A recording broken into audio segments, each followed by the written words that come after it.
अधिकारी है, उनकी वीसी है, तो उसमें लेट होने का मेरे पास विकल्प नहीं है।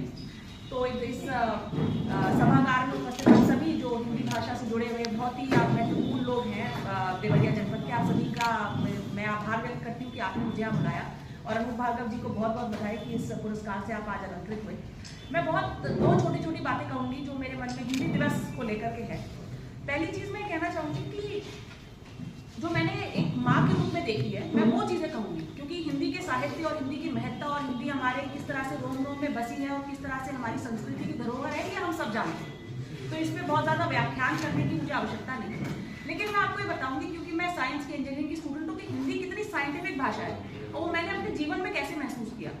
आप लोगों ने कईयों ने शायद विचार किया हो या न किया हो, अंग्रेजी अल्फाबेट में कुछ अक्षर हैं, हिंदी में कुछ ज़्यादा अक्षर हैं, तो वो क्यों है, क्यों हमने इसको कवर्ग तवर्ग इसमें जो है विभाजित किया है। शायद आपने ना सोचा हो, बच्चे भी कुछ हैं जो वर्गीकरण है ना, ये इस आधार पे है कि हमारी जिह्वा जब बोलती है तो वो कहाँ जो है छूती है।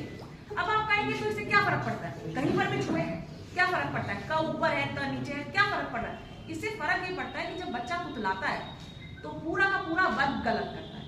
मैंने अपनी बेटी में देखा कि वो पूरे कवर्ग की जगह तवर्ग बोलती थी।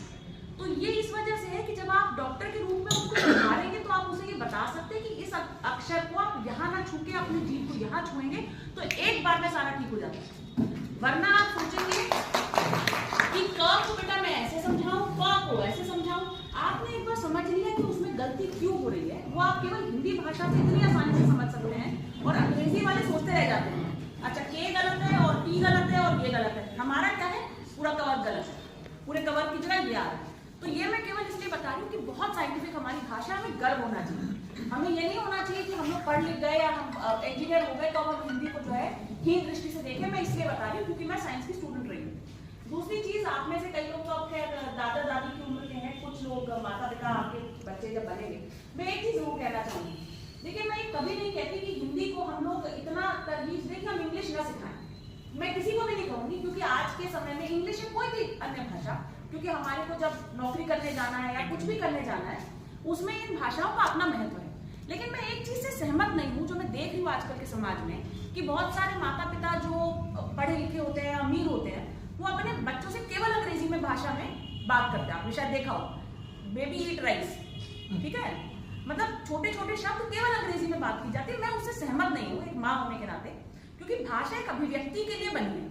आपने देखा होगा जिसके घर में छोटे बच्चे हैं कि बच्चे अपने खुद के शब्द बनाते हैं। मेरी बेटी ने, बड़ी बेटी ने तो 100 शब्दों की हमारी सूची थी और बाद में हमने जोड़ा कि इस शब्द का ये अर्थ था। क्यों? क्योंकि वो अभिव्यक्ति हो रही है।